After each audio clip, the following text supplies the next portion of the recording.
Hello everyone. जो भी लोग आर 2023 के लिए प्रिपरेशन कर रहे हैं, लगातार प्री के लिए लगे हुए हैं, जो कि 11 फरवरी को शेड्यूल्ड है, तो उसमें इस वीडियो में मैं एक बहुत ही इंपॉर्टेंट चीज़ शेयर करने वाला हूँ। बहुत इंपॉर्टेंट चीज़ है, जो चीज़ को समझ ले गया वो एक्स्ट्रा 10 से 15 नंबर एग्जाम में लेके आएगा। ये एकदम शॉर्ट बात है, इसमें कोई दो राय नहीं है, कोई डाउट नहीं है। क्या है वो चीज़ अभी आगे बताऊंगा, एक्सप्लेन करके बताऊंगा। ध्यान से पूरा वीडियो देखिएगा, बहुत कुछ सीख के जाएंगे आप यहाँ से। देखिए, एक कैंडिडेट है, मुझे उनका नाम याद नहीं आ रहा है अभी, बहुत ही अच्छा क्वेश्चन उन्होंने पुटअप किया था। उनका क्वेश्चन ये था कि भैया जब हम टेस्ट सॉल्व कर रहे हैं, जो भी टेस्ट हम लगा रहे हैं, ढे का टेस्ट जैसे सपोज हम लगा रहे हैं, तो उसमें क्या होता है कि जैसे आपने 4-5 टेस्ट लगा लिए, उसके बाद में क्या होता है कि जो ऑप्शंस होते हैं, जो आप ऑप्शन देखते हो ना 1 2 3 4, तो कई बार क्या होता है कि 4-5 टेस्ट लगाने के बाद में कई बार क्वेश्चन आपको नहीं आता होता है, मतलब आपने उसमें नहीं पढ़ा हुआ है। उसके बाद भी आप उसमें सेंस कर ले जाते हो, आप उसमें गेस कर ले जाते हो कि इसका आंसर क्या होगा, 1 होगा, 2 होगा, 3 होगा या 4 होगा। स्पेशली ये चीज़ जो होती है, ये तब बहुत मैटर करती है जब क्वेश्चन स्टेटमेंट वाले होते हैं, आपको पता होगा। और एक चीज़ मैं यहीं पर आपको बता देता हूँ। पहली चीज़, आर के पेपर में स्टेटमेंट वाले क्वेश्चन ज़्यादा आते हैं इन कंपैरिजन टू यूपीपीसीएस। ये बात ध्यान रखिएगा। अगर यूपीपीसीएस में प्रीलिम्स में आपके 5 या 6 क्वेश्चन आपको स्टेटमेंट वाले दिखेंगे। स्टेटमेंट का मतलब 1-2 स्टेटमेंट होगी, उसमें लिखा होगा कि दोनों में से कोई सही नहीं है, दोनों सही है, या ए सही है और उसका एक्सप्लेनेशन नहीं है। उसमें होगा कि असर्शन सही है, फिर उसकी रीजनिंग जो है वो गलत है। इस टाइप से जो 4 ऑप्शन होते हैं ना, वो होंगे। यूपीपीसीएस में 5 से 6 क्वेश्चन होंगे। आर में आपको 8 से 10 देखने को मिल सकते हैं। टफ नहीं होते हैं, लेकिन इसको सॉल्व करने का तरीका होता है। मतलब कई बार क्या होता है कि जो ए और आर दिया होता है, यानी कि असर्शन और रीजन, पहली और दूसरी जो स्टेटमेंट है, इनमें जो रिलेशन होता है, इसको समझ के आंसर करना समझ में नहीं आता है। मतलब आपको उत्तर तो मालूम होगा कि अच्छा इसमें क्या होगा, आपको पता होगा कि ये भी सही है, ये भी सही है, बट ये जो सही है ए वाला, इसकी रीजनिंग आर है या नहीं, या ये ए और आर अलग अलग हैं, ये कई बार लोगों को कंफ्यूजन होता है, बहुत डाउट होता है इसमें, और वो आंसर को जानते हुए भी उसका सही आंसर नहीं लगा पाते हैं। तो ये चीज़ आपको ध्यान रखनी है, और इसकी संख्या आर में ज़्यादा होती है। तो पहली बात तो आपको इनकी प्रैक्टिस करनी है। जब तक आप इनकी प्रैक्टिस नहीं करोगे, तब तक आपको क्वेश्चन भले ही आता हो, लेकिन इसका सही आंसर आप नहीं लगा पाओगे। आपको बाद में रियलाइज होगा कि आयोग ने जो दिया है उसमें ए और आर में डिफरेंस है और आपके ए और आर में डिफरेंस है, फिर आपको ये रिग्रेट होगा। तो पहली चीज़ तो आपको ये ध्यान रखनी है कि इस टाइप के क्वेश्चन की प्रैक्टिस करनी है। ये तो एक चीज़ हो गई। अब दूसरी चीज़ जो मैं आपको बता रहा था, जो पहली वाली के संग जुड़ी हुई थी टेस्ट की, कि जब भी कभी स्टेटमेंट वाले क्वेश्चन आते हैं, तो उसमें आपको ध्यान रखना है कि आपको हमेशा आयोग के पैटर्न को फॉलो करना है। आयोग के पैटर्न को फॉलो करने का मतलब क्या है? आप DIS के टेस्ट सॉल्व कर रहे हैं, आपने 4-5 टेस्ट सॉल्व किए, आपकी इतनी प्रैक्टिस हो गई कि आप कुछ क्वेश्चंस आपको स्टेटमेंट वाले नहीं आ रहे हैं इसी तरीके के, लेकिन आपने क्योंकि इतने टेस्ट सॉल्व कर लिए, तो आपको ये हैक आ जाता है, आपको एक आइडिया हो जाता है, आपका दिमाग फैमिलियर हो जाता है इस चीज़ के साथ कि 10-12 क्वेश्चन आपने किए, 2 क्वेश्चन स्टेटमेंट वाले आए, आपको आंसर नहीं आता है, फिर भी आप उसका आंसर जो गेस करोगे वो सही निकलेगा। क्यों? क्योंकि आपने प्रैक्टिस कर लिया। और ये होता है क्यों?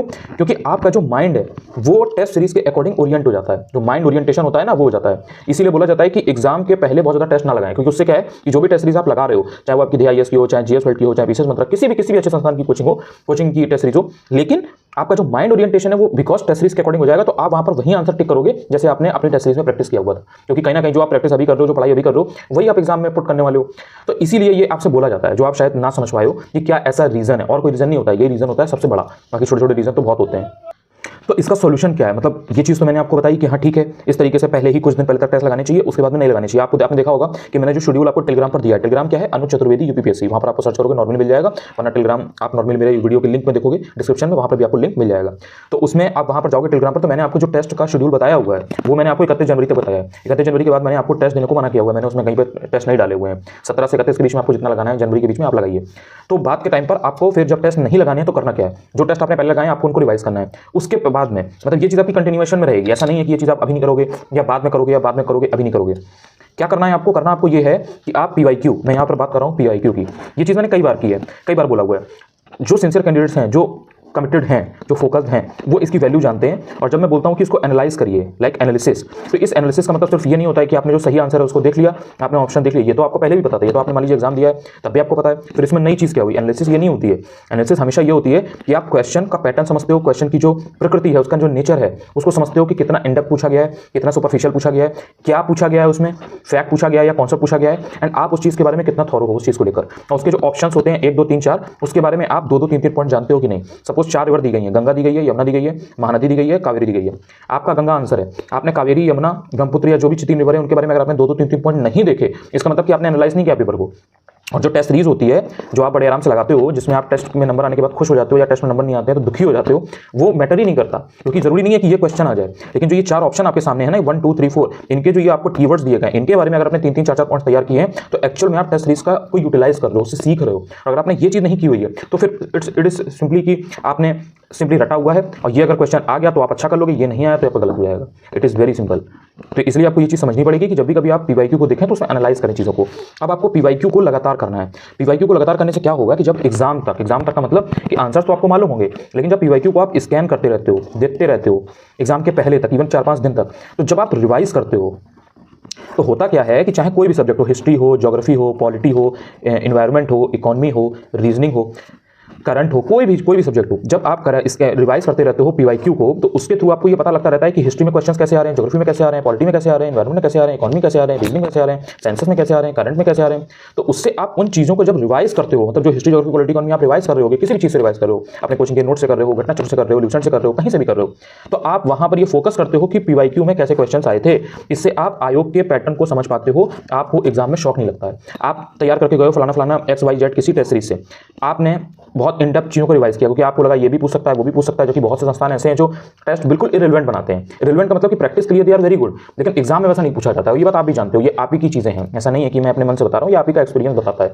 आप ही लोग शेयर करते हो कि भैया वहाँ पे इतने टेस्ट टफ हैं, वहाँ पे ये हो रहा है, वहाँ पे बिल्कुल नंबर ही नहीं बन रहे हैं, पता नहीं क्या दिया हुआ है। ये सारी चीज़ें होती हैं।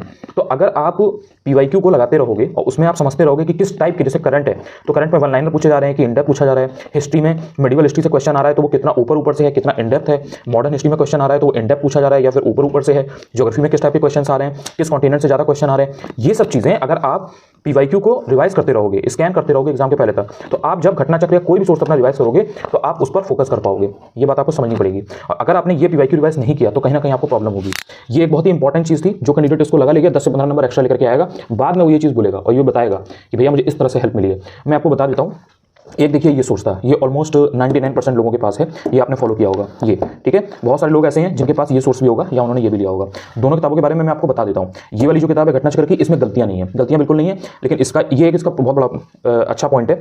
लेकिन इसमें एक डिमेरिट भी है, वो डिमेरिट ये है कि इसमें सब्जेक्ट वाइज दिया हुआ है। जैसे हिस्ट्री है तो हिस्ट्री के सारे पीवाईक्यू एक जगह दिए गए हैं, मान लीजिए अगर पॉलिटी है तो पॉलिटी के सारे एक जगह दिए गए हैं। इसमें ईयर वाइज नहीं है, जो सब्जेक्ट वाइज दिया हुआ है, जैसे हिस्ट्री का पूरा दिया हुआ है तो हिस्ट्री के सारे क्वेश्चंस को एक जगह कंपाइल करा हुआ है, तो उसमें वहां पर लिखा हुआ है कि जैसे ये इस ईयर में आया था, ये इस ईयर में आया था, इस तरह से दिया हुआ है, लेकिन आपको अलग से ईयर वाइज कोई चीज़ नहीं दी गई है। तो ये इसमें मेरिट और डिमेरिट, लेकिन किताब बहुत बढ़िया है, बहुत बढ़िया किताब है, इसमें कोई दिक्कत नहीं है। तो ये बहुत से लोगों के पास है तो वो इससे कर सकते हैं। इसके अलावा जो 99% लोग हैं उन्होंने ये लिया हुआ है, क्योंकि ये पहले आया भी नहीं था घटना चक्र वाला, उनके पास ये है। अब इसमें आपने देखा हुआ है कि ऑलरेडी बहुत सारे पेपर्स हैं, लाइक 2021 में जब पेपर हुआ था, 2016 में जब हुआ था 20 सितंबर को, देन उसके पहले 2017 वाला 2018 में हुआ था, देन और भी जब 2014 में, 13 में या 2016 में पेपर हुआ था, री एग्जाम हो गया था वो उसका 2020 में। तो ये सारे पेपर्स इसमें यहाँ पे दिए हुए हैं, ठीक है।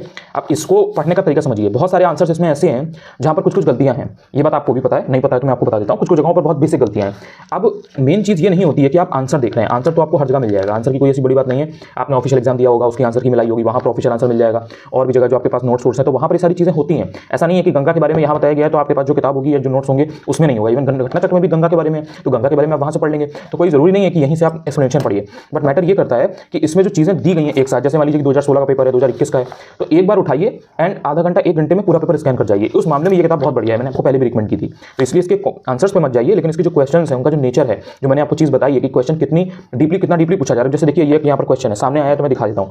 ये जो टॉपिक है with reference to radioactivity. अब आप बताइए, जब मैं आपको चीज़ें बताता हूँ, मैं रेडियो एक्टिविटी के बारे में आपको बताता हूँ कि नहीं, ऐसे ही रैंडमली बताता रहता हूँ कि जब भी कभी केमिस्ट्री की बात है या फिजिक्स की बात है तो कुछ टॉपिक्स ऐसे हैं जो बहुत इंपॉर्टेंट होते हैं, जिसमें आयोग फोकस करता है। Radio activity is one of them.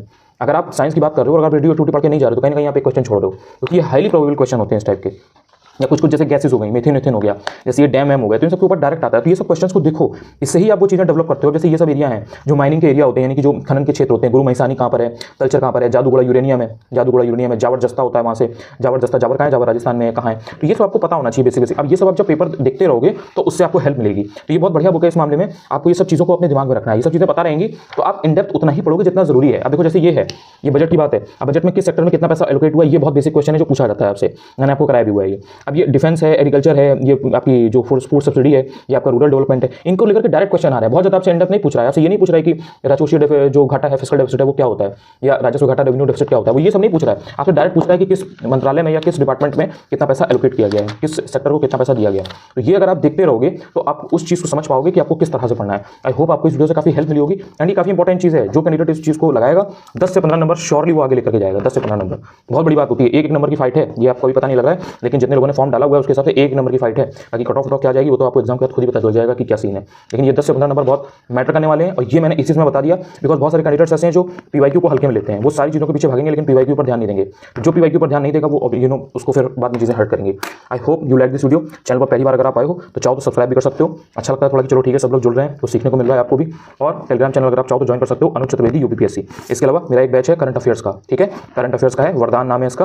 Telegram पर मैं इसकी डिटेल्स वगैरह डाल देता हूँ। फीस इसकी 250 है, 250 बहुत ही मैंने मिनिमम फीस कर रखी है सो दैट जिसको भी ज्वाइन करना हो वो ज्वाइन कर सकता है। और ये दोनों एग्जाम के लिए है, यानी कि जो ARO है उसके लिए भी है और जो यूपीपीसीएस प्रीलिम्स है उसके लिए भी है। बाकी डिटेल्स आपको टेलीग्राम पर मिल जाएंगी, सैंपल एमपी में वहीं पे डाल देता हूँ, आप देख सकते हो। चाहो तो ज्वाइन कर सकते हो, फायदा ही होगा आपको। मैं कोई भी ऐसी चीज़ नहीं बताता जिससे आपका फायदा ना हो, क्योंकि टाइम बहुत इंपॉर्टेंट होता है। मेरा भी टाइम इंपॉर्टेंट है, आपका भी इंपॉर्टेंट है और इस टाइम में इसको बेटर वे में यूटिलाइज करिए सो दैट आप टॉप पे जा पाए, ऊपर जा पाए। Thank you so much. कायदे से पढ़ाई करो, मिनिमम यहाँ पर 7 घंटे दो, 7 घंटे से कम काम नहीं बनेगा। और जितने भी लोग वर्किंग हैं वो कम से कम 5 घंटे दें। इस समय आप कहीं से छुट्टी ले सकते हैं, अरेंज कर सकते हैं, जितना भी आप दिमाग लगा सकते हैं टाइम बचाने का उतना आप लगाइए एंड 5 घंटे मिनिमम निकालिए। जो लोग नॉन वर्किंग हैं या लाइक लोग घर में अगर पूरे दिन प्रिपरेशन कर रहे हैं 7 से 9 घंटे डेली बेसिस पे करो। बीच बीच में जब आपको लगे कि नहीं ठीक है अभी मेरा बहुत हो गया है पढ़ाई, बर्नआउट हो रहा है, तो आप एक दिन का पूरा ब्रेक ले लो, लेकिन उसके बाद में फिर से 9-10 घंटे 12 घंटे की पढ़ाई करो। ये चीज़ 50 दिन में आपको डेली करनी है, करोगे प्रिंस निकल जाएगा। चलो बाय बाय।